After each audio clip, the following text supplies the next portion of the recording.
الرحمن الرحیم ټولې قدرمنې کتونکو ته سلامونه ملګري تاسو ته پته ده چې نن په 12 دسمبر 2021 په ټانګ چې د پښتون ژغورنې غورځنګ جلسه ده دغه جلسه ته راغلی یو خاندان چې د هغې د کور یو کس میسینګ شوی دی ورک شوی دی په دا ریاست شي او هغې سره موږ خبرې کوي چې دا څنګه واقعیا شوې وه څرنګه ورک شوی دی ملاقات شوی دی نه دی شوی رودري مې د دې خاندان سره موږ خبرې کوي شاه ګله تو څه نوم دی محمد زیشان دغه څنګه واقعیا وه دا کس چې میسینګ پرسن دی ماسټر سیف الله جان دی ما پلار ده دا په هغه باندې چې ورته 23 فروری 2000 علي خیل باندې ما په 23 فروری 2016 چې دی ورک سره ده دی له سکول نه روانو او د سره یو بل استاد و ما پلار یې ونیوله او هغه پرېښله شاویس پورا په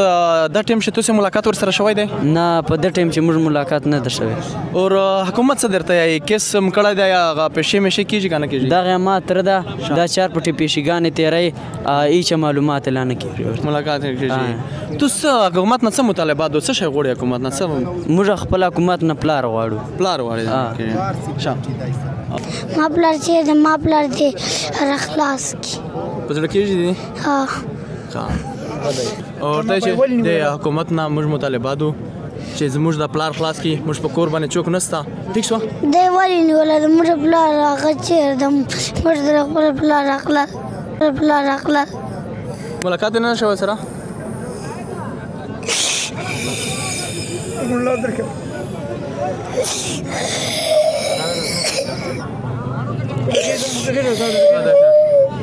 خیر بچو جامعه دست حکومت پلار اخلاص کی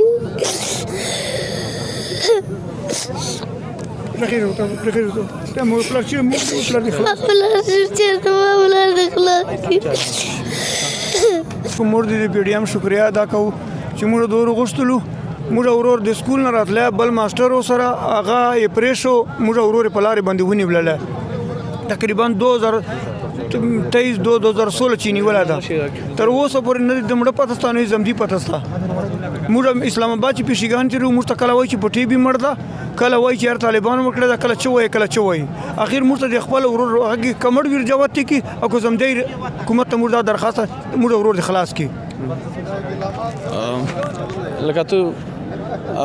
څه ته پته ده چې د دې خاندان تو فریاد وروېده د انساني حقوق دغه یو آیین دی هیومن رایټس چې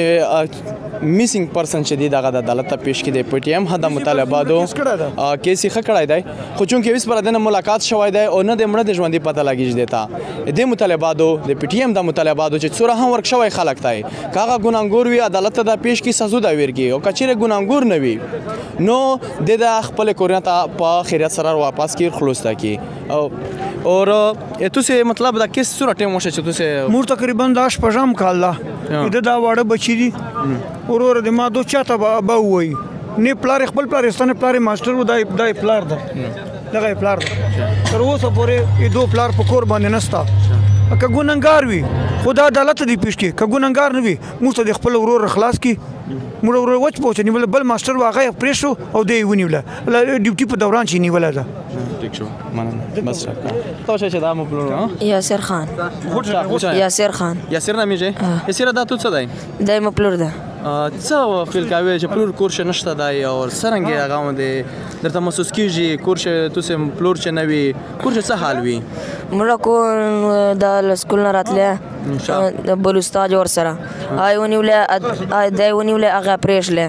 دی په چې طریقې پرېښه په چې طریقې ونیوله کنه موږ دغه نه حکومت نه دا ګیله کوو چې موږ خپل پلار پرېږدي که په چې دغه باندې نیولی په ګناه باندې عدالت ته پیش کړي موږ خپل پلار چې غواړو